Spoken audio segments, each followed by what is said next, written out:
hombres de letras y de espada. Uno era mesurado, discreto y paciente. El otro, impulsivo, desbordante y polémico. Uno fue el iniciador de la novela moderna. El otro creó la comedia nueva. Uno tuvo un amante, una esposa y una hija. El otro, 4 amantes notorias, 2 esposas y no menos de 15 hijos entre legítimos y naturales. Uno, al margen de su inmortal Quijote, quería sin éxito ser reconocido como comediógrafo. El otro consideraba obras menores a sus comedias y quería ser reconocido, a pesar de su fama, como autor de novelas y piezas serias. Miguel de Cervantes y Lope de Vega son como el anverso y el reverso de una época dorada de las letras hispanas.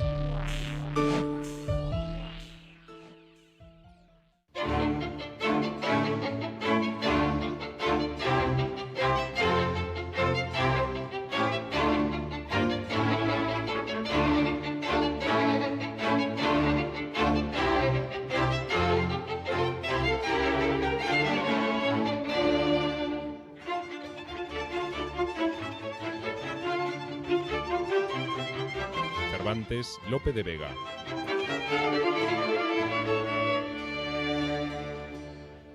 Son dos personajes que sobre todo se relacionaron, como tantos otros escritores de la época, en función de celos mutuos. Se tuvieron celos mutuos, se castigaron con alusiones poéticas que intentaban erosionar la imagen del otro, del rival. Se vieron a sí mismos como rivales en el Parnaso de las letras, pero sin que llegaran realmente nunca a tener una experiencia directa de enfrentamiento personal. Lope es el que triunfa en España, en teatro, en novela Cervantes y en poesía Góngora. Góngora, que publica en 1611 el Polifemo, es su único rival, ¿no? Pero digamos que serían la tripleta.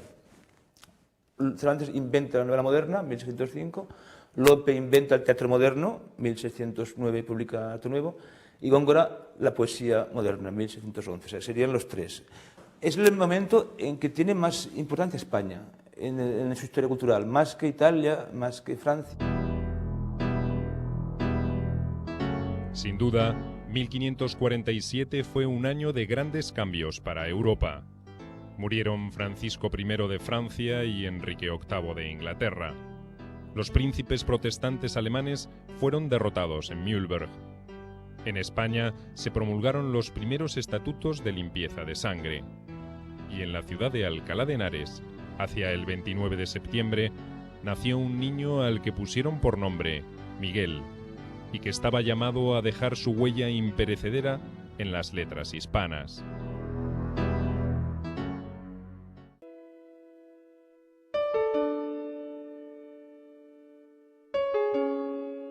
Su padre, Rodrigo de Cervantes, era un humilde médico cirujano y barbero, oficio poco apreciado y peor remunerado en aquella época. También la madre de Miguel, Leonor de Cortinas, era hija de un médico de buena posición. Tuvo, mejor dicho, un abuelo familiar de la Inquisición, el licenciado Juan de Cervantes, que luego se estableció en Córdoba.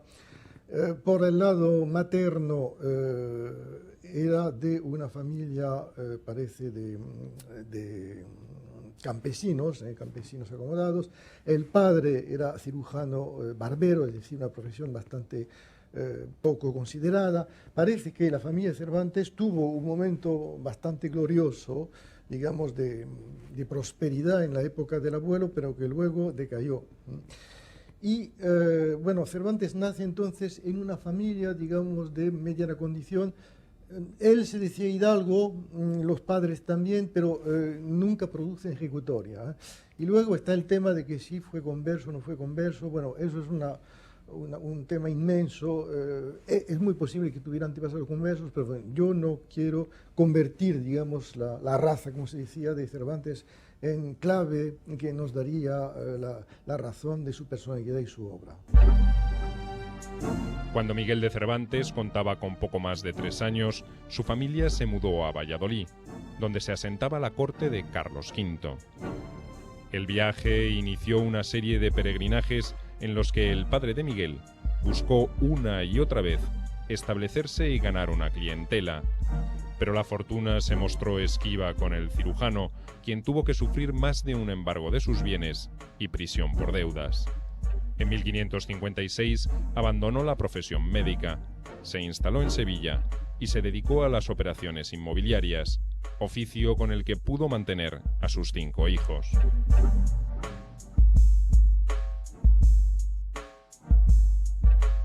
Miguel de Cervantes estudió en Córdoba y luego en Sevilla con los jesuitas.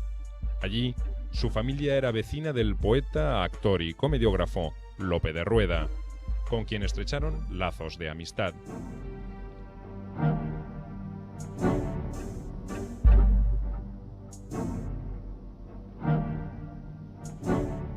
Quizás fuera él quien interesó al joven Miguel por primera vez en el teatro. Nuevos problemas con acreedores indujeron a la familia a trasladarse a la nueva sede de la monarquía, Madrid, donde se establecieron en el otoño de 1566. Aquel Madrid de la segunda mitad del siglo XVI es un Madrid que conoce en una fecha determinada y concreta un cambio fundamental en su historia, que es la de 1561. En la primavera de 1561, Felipe II determina que su corte, que estaba establecida en Toledo, que se mude a Madrid, que se establezca en aquella ciudad, en aquella villa, que era pequeñita, pero no era un poblachón manchego. Entonces hay una serie de cuestiones que favorecen el que Felipe II se venga aquí con la corte. Las oligarquías madrileñas son más bien tranquilas y no hay ningún poder que le haga sombra al rey, como en Toledo, que estaba el poder de la Iglesia, que podía entrar en colisión con la corte o con el rey, ¿no? Y el rey viene aquí en 1561. Y en 1600 aproximadamente Madrid puede llegar a los 90.000 habitantes, con lo cual es un crecimiento, una multiplicación por 10 o más de la población en 40 años, pues es un crecimiento vertiginoso.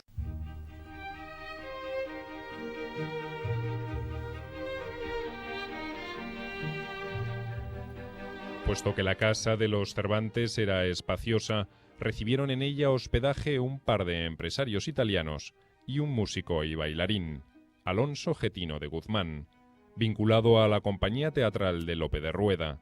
Este ocupaba en la corte una envidiable posición.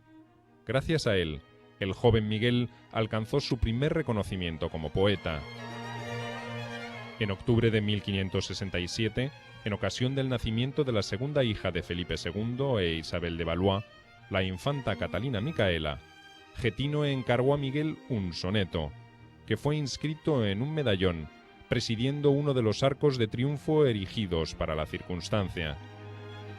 De Cervantes sabemos, hay poca documentación, sabemos dónde nació, que estuvo moviéndose con su familia por la precariedad del oficio de su padre, cirujano sangrador, estuvo moviéndose por Andalucía, fue al amparo de un abogado que vivía en Córdoba, hasta que le vemos asentado en Madrid, no con gran prosperidad, pero sí asistiendo, y esta es la única documentación sobre los estudios de Cervantes, sí asistiendo al estudio de la villa que había creado don Juan López de Hoyos en la capital de las Españas.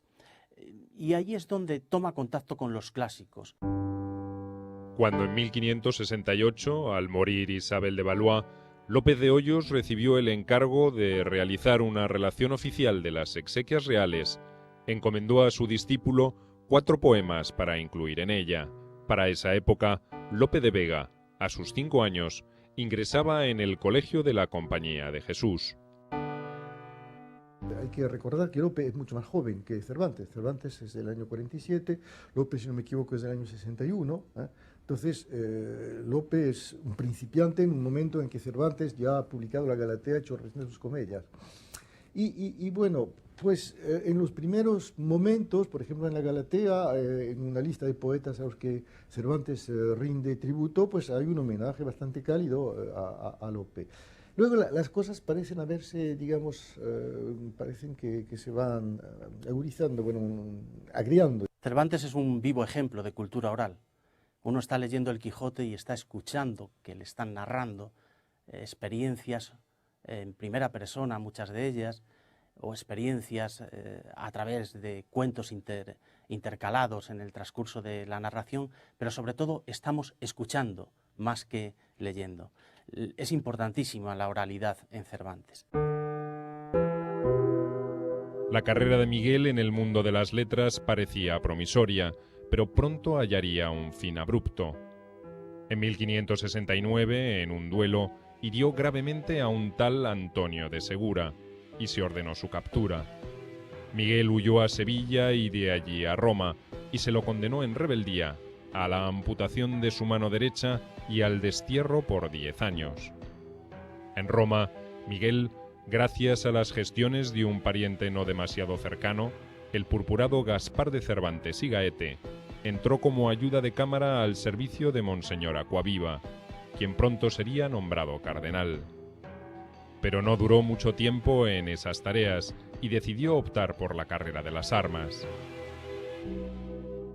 El ambiente en el que ha vivido Cervantes, que es un ambiente itinerante, lleno de calamidades, partió de Madrid huyendo de la justicia para enrolarse en la corte del cardenal Aquaviva e inmediatamente alistarse en el ejército, participar con los tercios en Lepanto, sufrir 5 años de cautiverio, regresar a España con las manos vacías y con 33 años. En ese periodo de tiempo, Lope de Vega está irrumpiendo en la escena y le acompaña una sólida formación intelectual y le acompaña el éxito desde el primer momento. En 1571, los estados pontificios, España y Venecia, acordaron constituir la Santa Liga, convocada por el Papa Pío V contra los turcos, y pusieron una armada a las órdenes de don Juan de Austria. Las tropas españolas confluyeron para su organización en el virreinato de Nápoles, y allí llegó el hermano menor de Miguel, Rodrigo, alistado como soldado en la compañía de Diego de Urbina, a la que se unió el futuro autor del Quijote.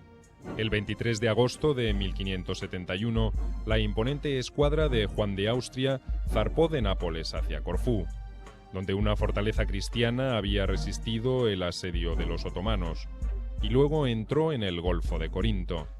Allí, el 6 de octubre, frente al canal de Lepanto, encontraron a la flota enemiga, unas 250 embarcaciones a las órdenes de Alí Bajá. Ambas escuadras avanzaron lentamente, iniciándose el combate al mediodía del día siguiente.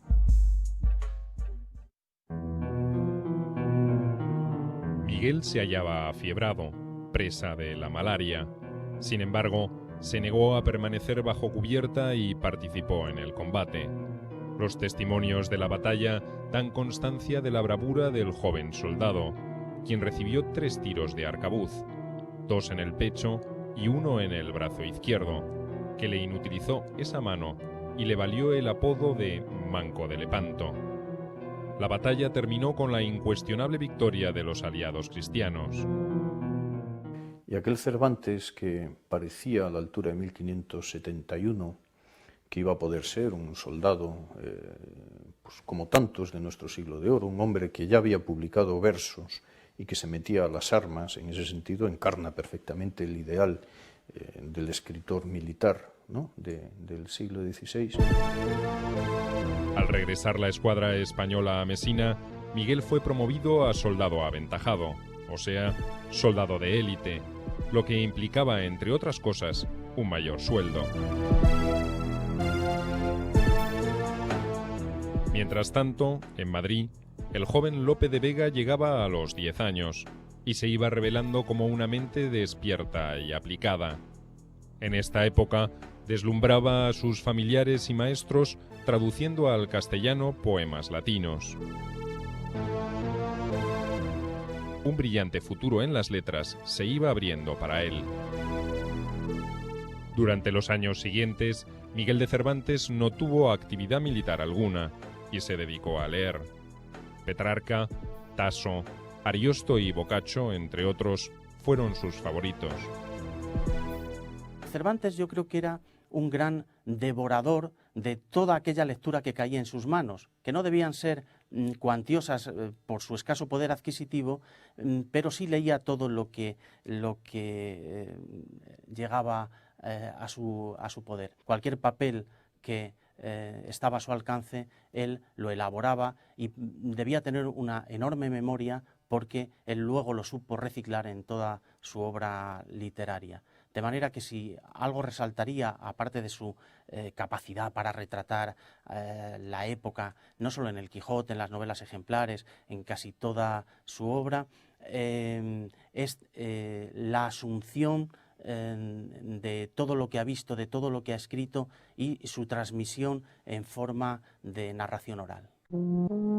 Finalmente, en 1575, pidió permiso para volver a España y solicitar allí, como recompensa por sus tareas, algún empleo civil al servicio de la corona. En septiembre, embarcó en Nápoles con rumbo a la costa catalana en la galera El Sol, junto con su hermano Rodrigo. Llevaba consigo una carta de recomendación del propio don Juan de Austria y otra del duque de Sesa. Ya frente a las costas españolas, la galera fue asaltada por piratas berberiscos. Miguel y Rodrigo, al igual que los otros sobrevivientes, fueron llevados, atados de pies y manos, a Argel. Las cartas de recomendación que portaba Miguel convencieron a sus captores que estaban ante un personaje importante. Por ese motivo, los dos hermanos no fueron llevados al mercado de esclavos, sino que su captor, Dalí Mami, prefirió pedir un elevado rescate por su libertad, que por supuesto su familia no estaba en condiciones de pagar. En 1577 llegaron a Argel 3 hermanos mercedarios para realizar un rescate de cautivos. La familia Cervantes les había confiado sus ahorros y otras sumas que habían obtenido vendiendo diversos bienes y contrayendo préstamos. Pero el precio de la liberación de los hermanos fue elevado por Dalí Mami. En esa ocasión, Miguel pidió a los sacerdotes que, dado que los ducados que traían no eran suficientes para liberar a ambos, rescatasen a su hermano Rodrigo. Así se hizo.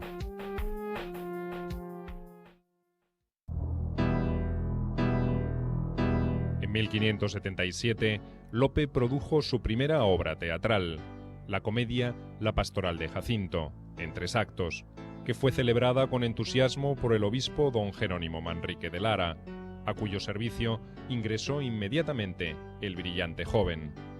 Lope fue enviado a la Universidad de Alcalá de Henares, donde permaneció por 4 años, y de donde pasaría luego a la Universidad de Salamanca. A todo esto, en 1579, la madre de Miguel entregó al Procurador General de la Orden de la Trinidad la suma de 300 ducados. En mayo de 1580, el fraile Juan Gil agregó el monto faltante para el pago del rescate y liberó finalmente al cautivo, que regresó a España inmediatamente, dirigiéndose pronto a Madrid, donde se reunió con los suyos. Hay un primer periodo, digamos, de actividad literaria, en el caso de Cervantes, que coincide con el momento del regreso del cautiverio. Es decir, que entre el momento en que se va a Italia, al que me refería antes, y el momento en que empieza su carrera literaria, están los años gloriosos de Lepanto y los años de cautiverio de Argel. Regresa en 1580 y entonces, por un lado, hace representar sus primeras comedias. Solo que no nos dice exactamente qué éxito tuvieron. Dice que se representaron sin ofrenda de pepinos ni calabazas.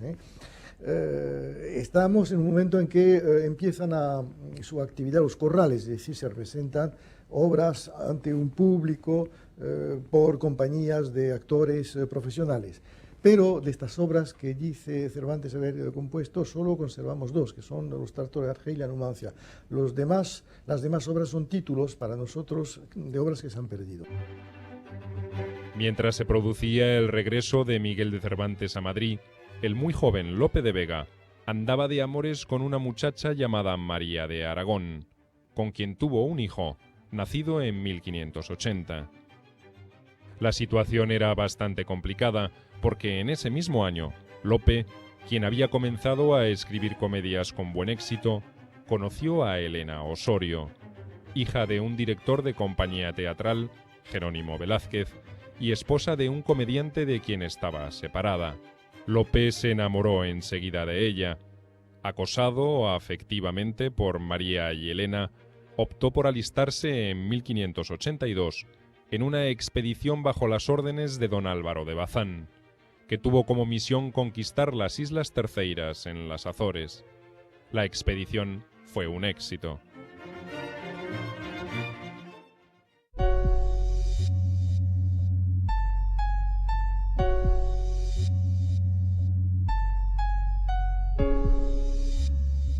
En 1581, Miguel, después de solicitar infructuosamente ante el Consejo de Castilla alguna recompensa por los servicios prestados, se había dirigido a la corte de Felipe II.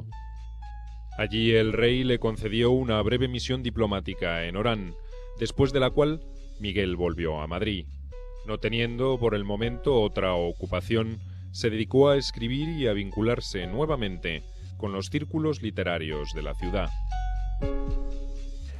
Pues sin embargo, luego la vida, entre las heridas de Lepanto y la vuelta a España y el cautiverio de Argel, su vida pues toma unos derroteros, sus intentos de entrar en medios cortesanos que le fallan, no porque él no quisiera ser un cortesano, a él le habría encantado ser un cortesano, y de hecho lo intenta varias veces, pero lo hace mal. En 1582, Miguel dio a conocer el Trato de Argel.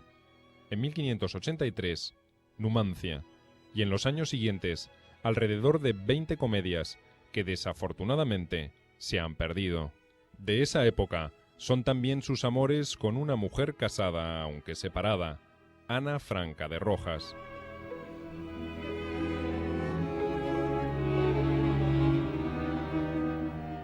Con quien tuvo en 1584 una hija que reconoció y que fue bautizada como Isabel de Saavedra, tomando el apellido de un lejano pariente de la familia Cervantes. Ese mismo año, en Esquivias, conoció a Catalina de Salazar y Palacio, con quien al poco tiempo contrajo matrimonio en la iglesia Nuestra Señora de la Asunción.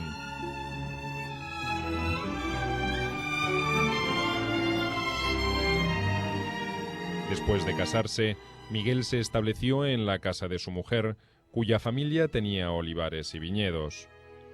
Poco después, en marzo de 1585, fue publicada la primera parte de la Galatea, y Miguel, que ya había agregado el apellido Saavedra al propio, se vio celebrado como uno de los poetas castellanos más reconocidos. Entre quienes elogiaron la obra se contaría el joven y exitoso Lope de Vega. Se conocieron en la casa de este empresario teatral, que era Jerónimo de Velázquez, y por razones bien diversas.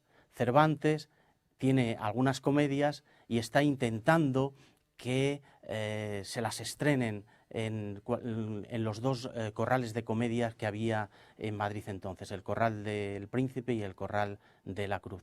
Y en cambio Lope de Vega frecuentaba la casa porque tenía un amante en la hija de este autor teatral, que era Elena Osorio. De manera que se debieron conocer ahí, debieron amistar, porque realmente se llevaron bien durante un tiempo. Al año, de hecho, en Cervantes en la Galatea tiene buenas palabras para Lope, y Lope en la Arcadia tiene también un buen gesto para con Cervantes. Pocos años después, apareció un próspero competidor aspirante a los favores de Elena y sobrino de un cardenal, de modo que Lope fue invitado a despedirse. El poeta, furioso contra la muchacha y su familia, que lo habían hecho a un lado, tomó represalias. Lope de Vega nos parece como un chico superdotado, bueno, cursa estudios universitarios temprano, yo creo que estudia en Alcalá, pero yo diría que lo más llamativo en los primeros años de Lope son sus amores con Elena Osorio y el escándalo que se produce a consecuencia, digamos, de que Lope tenía un rival más adinerado y entonces deja correr libelos infamadores, y entonces a Lope se le condena a un destierro, y así es como se va a Valencia, donde encuentra a unos escritores que participaban en una actividad teatral que va a tener mucho impacto sobre la propia trayectoria de Lope.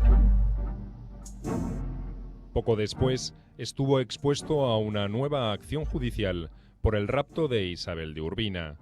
Sin embargo, Lope contrajo matrimonio con ella y la familia de la joven esposa aceptó entonces la situación. En 1587, Felipe II había decidido organizar una expedición contra Inglaterra y se iniciaron así los preparativos de lo que se llamaría la Armada Invencible. El proyecto requería no solo armamentos y hombres animosos, sino también acopio de trigo y aceite. Para ello se otorgaron numerosas comisiones, y una de ellas le fue concedida a Miguel, quien marchó a Sevilla para asumir sus funciones como comisario de abastecimientos de las galeras del rey. El trabajo resultó menos rentable de lo supuesto originariamente. El trigo requisado no les era abonado a los campesinos sino hasta ser almacenado, y en general con varios meses de espera. Por tanto, Miguel se vio en la necesidad de utilizar distintas medidas represivas para cumplir su misión. Durante 10 años recorre los caminos andaluces requiriendo trigo y aceite para la Invencible Armada que se estaba montando en aquel momento, y después del desastre de la Invencible, bueno, pues sigue recorriendo la zona de Granada para cobrar atrasos de deudas. Y es entonces cuando conoce la cárcel de Sevilla por un lío muy complicado, en fin, en el que no voy a entrar, y parece que durante esta estancia en la cárcel de Sevilla, 1597-98, le nace la idea del Quijote. Con Isabel, Lope tuvo 2 hijos que murieron a muy temprana edad, y en 1595 también ella falleció.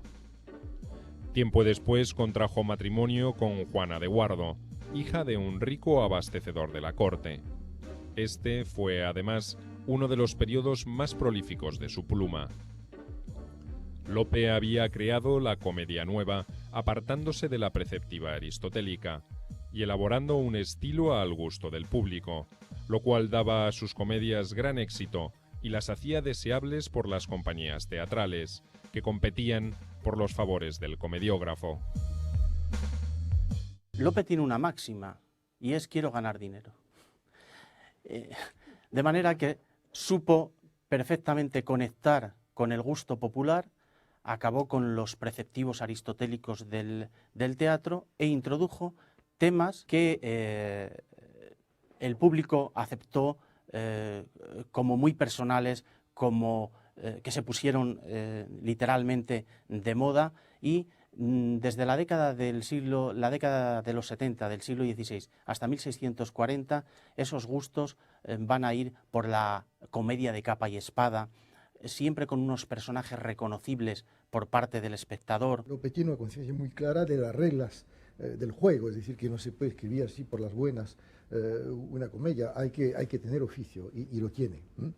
Y su actividad, digamos, en tanto que sí, como geógrafo, se prolonga prácticamente hasta su muerte. Muere en 1635. Pero bueno, lo que pasa es que, claro, este éxito enorme que tiene Lope como hombre de teatro no le satisface plenamente, porque el teatro se ha hecho, como dice Cervantes, mercadería vendible. Es una producción masiva que obedece a las leyes de mercado. Entonces, el gran sueño, la gran misión de Lope es ser gran poeta épico, gran poeta lírico. Es un gran poeta lírico, pero sus epopeyas ahora ya no se leen. Miguel, que había regresado a Madrid reuniéndose allí con su esposa, fue nombrado recaudador de impuestos para Andalucía en 1595, por lo que, dejando a su familia, retornó a Sevilla. Ejerció allí sus deberes con la escrupulosidad acostumbrada, pero al quebrar en 1597 el banco en el que había depositado las recaudaciones, Miguel no pudo entregar las sumas recogidas y fue encarcelado durante varios meses. El incidente disuadió a Miguel de seguir realizando tan peligrosas funciones. El año 1598 trajo la paz con Francia, la muerte de Felipe II y el advenimiento al trono de Felipe III. Con ocasión del luto por el soberano, Miguel escribió un famoso soneto. La madre de su hija natural falleció también en 1598, y la hermana menor de Miguel, Magdalena, se hizo cargo de la pequeña, asumiendo su tutoría. La familia Cervantes, formada por Miguel, su esposa, sus hermanas, su hija y su sobrina, se establecieron en Sevilla y luego en Toledo. La muerte de Felipe II trajo consigo, como señal de duelo, la clausura de los teatros, que no serían reabiertos hasta 2 años más tarde. En 1598, además, publicó la Arcadia, y al año siguiente, la Dragontea y el Isidro. Poco después escribiría La Hermosura de Angélica, una especie de imitación de Ariosto, y una curiosa pieza, Los cautivos de Argel, refundición de los tratos de Argel de Cervantes, que no agradó a este. Cuando hablamos de éxito en términos de mercado económico, y el mercado económico evidentemente lo refleja el mundo editorial, es decir, la frecuencia de las ediciones. Lo que nos puede determinar el éxito desde el punto de vista económico es la frecuencia y la tirada de las diversas ediciones. Y efectivamente, en el caso de, nadie puede dudar que en el caso de Lope de Vega podemos hablar de un hombre de éxito, un hombre de bestsellers, de auténticos bestsellers en la época.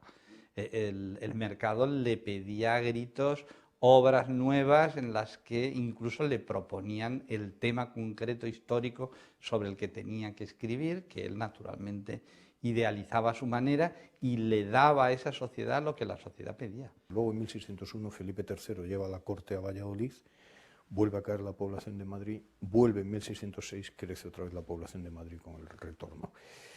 Esto es lo que explica entonces que haya tantos y tantos literatos del siglo de oro que nacen en Madrid o que hacen su juego, lo hacen en Madrid. ¿Por qué? Pues porque las familias han acudido al calor de la corte y de la prebenda, y de la merced y demás, ¿no? Y han emigrado a Madrid. Lope de Vega nace aquí en 1562, por ejemplo, o Cervantes en 1547 en Alcalá de Henares, pero bueno, sus contactos con Madrid luego ya serán muy numerosos, sí. De esos años parece datar la desavenencia entre Cervantes y Lope de Vega. Unas ironías de Miguel, que no tenía buena opinión del nuevo estilo teatral, por considerarlo vulgar, estereotipado y efectista, ofendieron a Lope, que contraatacó con virulencia. De repente, a la altura de 1604, todavía Lope incluye un soneto de Cervantes en una de sus obras, pero publica una obra titulada El peregrino en su patria, en la cual utiliza como alegoría en la portada varias torres, una figura que representa la envidia, y ante esta ostentación aristocrática, Cervantes, y no solo Cervantes, Góngora, otros escritores de la época, le recuerdan en determinados escritos, en determinados poemas de verso quebrado, pues que, hombre, Lope de Vega, al fin y al cabo, es un gran autor teatral, pero está casada con la hija de un carnicero, que es el que está abasteciendo la corte de Madrid. Puede tener dinero porque tiene elevados ingresos, pero esas ínfulas nobiliarias parecen excesivas.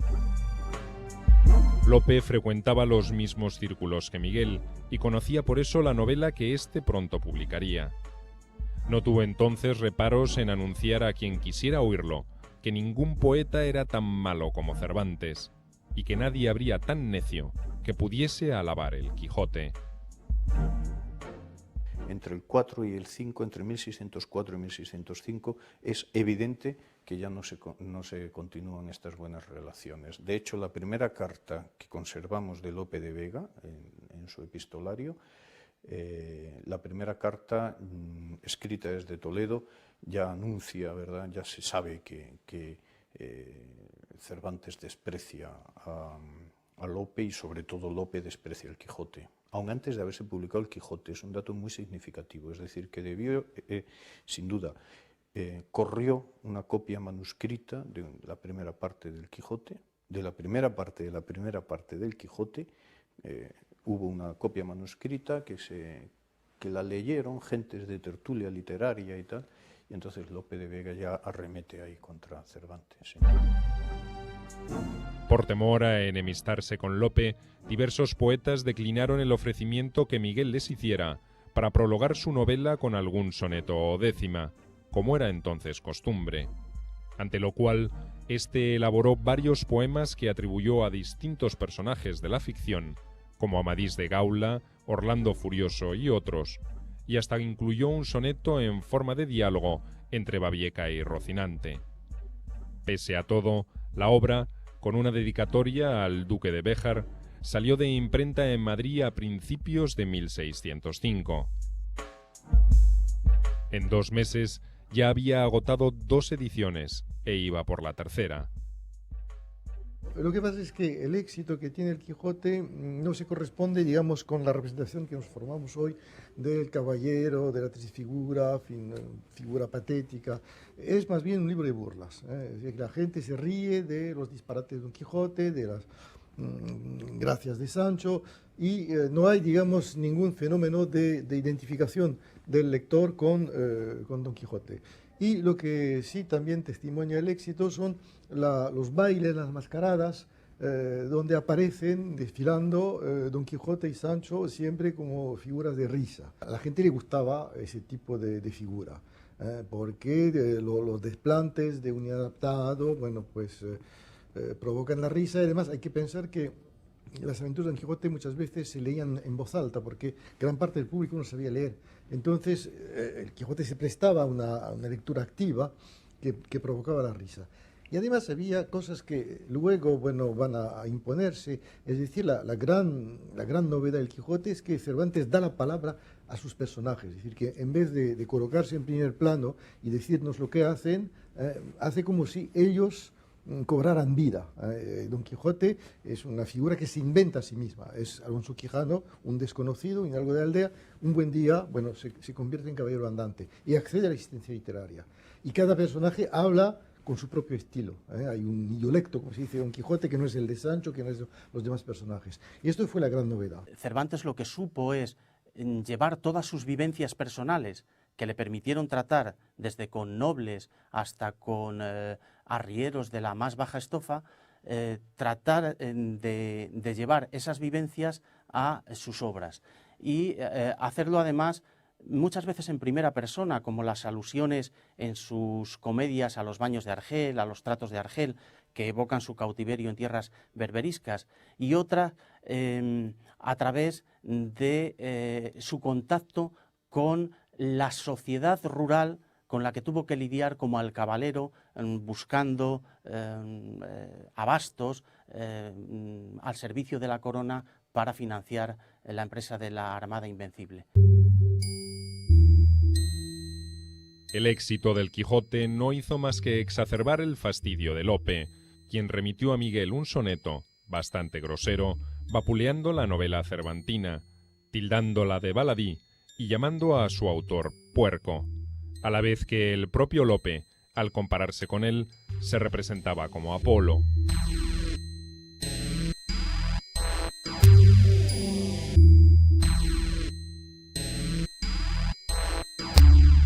El soneto fue remitido en un sobre con el envío a cobrar.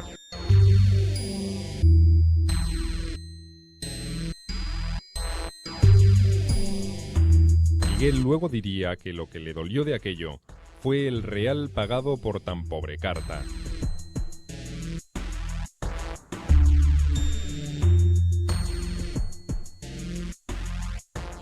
Tal vez me equivoque, pero me parece que en aquel enfrentamiento hay dos abstracciones del ser humano que se llaman vanidad y soberbia. A partes iguales, hombre, Cervantes debía ser bastante soberbio y Lope debía ser de una vanidad pues como lo describe Cervantes en el viaje del Parnaso, ¿no? Que crece, que engorda y que revienta sobre todos. Este era Lope de Vega, debía ser tremendo. Y Cervantes tenía un toque de soberbia que le llevaba mal el triunfo del otro, de Lope de Vega. Hubo una forma de expresar esa enemistad pública que es a través de los sonetos, a través de sonetos que se popularizaban enseguida y se comentaban en los mentideros. Sabes lo último que ha escrito Góngora de Lope, sabes lo que ha dicho Lope.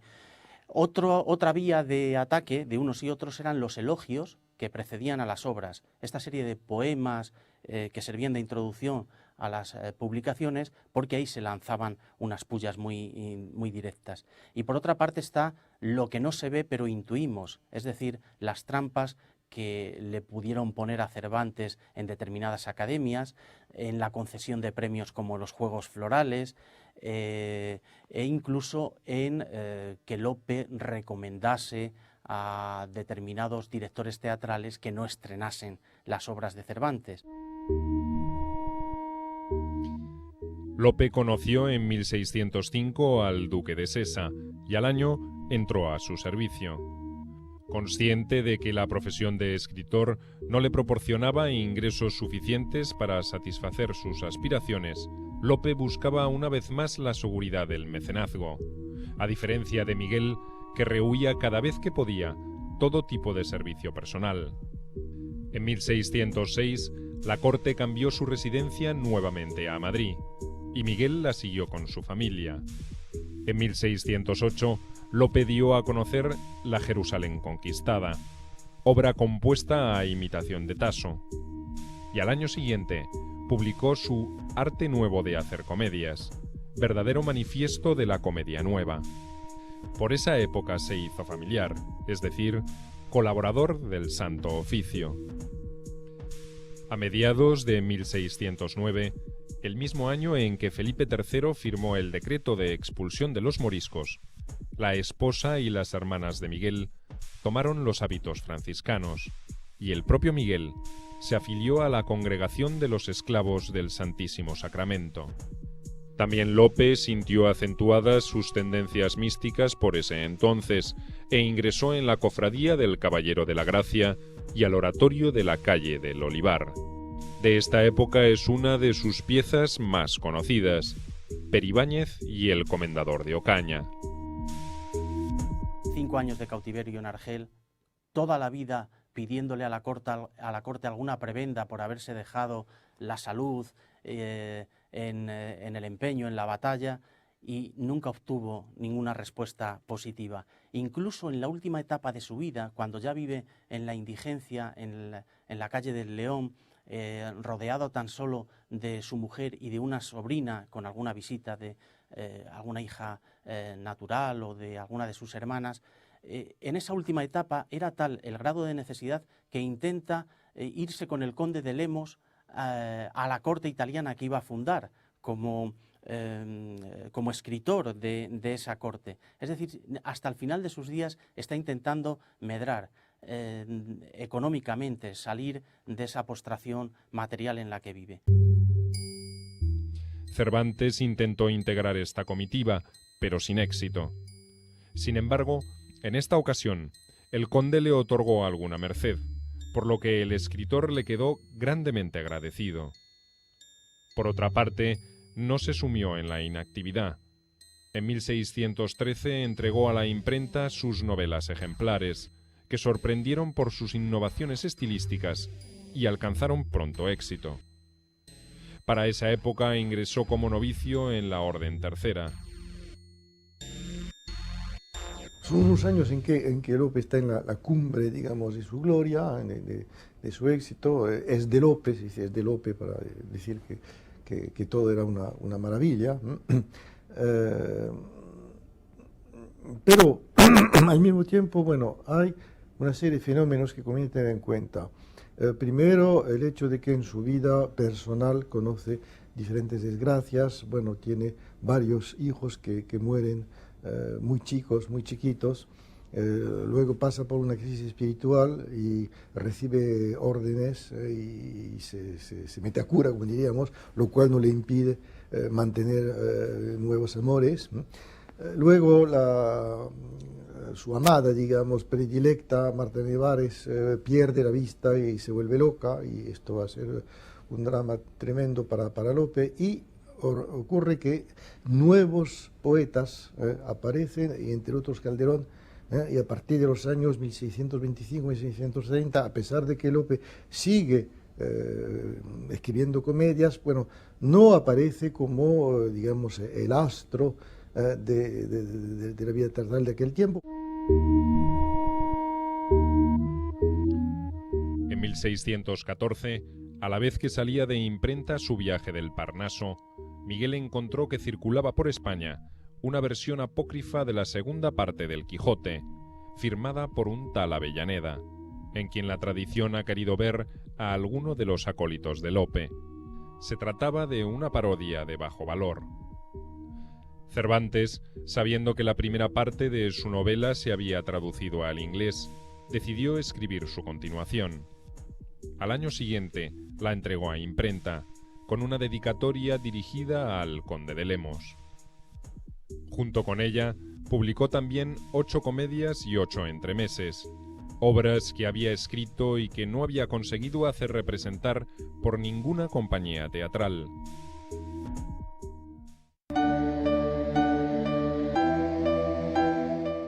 Al fin de su vida, Cervantes se había reconciliado con Lope de Vega. En el prólogo de sus comedias y entremeses, calificó al gran comediógrafo de verdadero monstruo de la naturaleza y dijo que se alzó con la monarquía cómica, avasalló y puso debajo de su jurisdicción a todos los farsantes. Llenó el mundo de comedias propias, felices y bien razonadas, y tantas que pasan de 10.000 pliegos los que tiene escritos, y todas, que es una de las mayores cosas que pueden decirse, las ha visto representar, o por lo menos ha oído decir que se han representado. Y si algunos, que hay muchos, han querido entrar a la parte y gloria de sus trabajos, todos juntos no llegan en lo que han escrito a la mitad de lo que él solo. Tal talento, concluía, no lo concede Dios a todos. Cervantes no nos ha dejado escritos íntimos, ¿eh? No tenemos cartas de Cervantes, salvo una o dos. De modo que la personalidad de Cervantes la vamos descubriendo a través de sus autorretratos, pero los autorretratos de Cervantes son autorretratos mediatizados por una escritura, es decir, que Cervantes no es Juan Jacobo Rousseau y no escribe para confesarse, sino que de reojo, de refilón, bueno, nos da a entender algo de lo que es, de lo que quiere, por ejemplo, en los prólogos al Quijote o en el prólogo a las novelas ejemplares, o en su viaje del Parnaso, cuando dice yo soy aquel que la invención excede, o dice que a mí me gusta leer hasta los papeles rotos de la calle. Bueno, estas son, digamos, pequeñas luces que nos iluminan la personalidad de Cervantes. Cervantes parece que era un hombre no muy expansivo, y tiene un sentido del humor y una ironía que es uno de los encantos, digamos, de su personalidad y también de su escritura.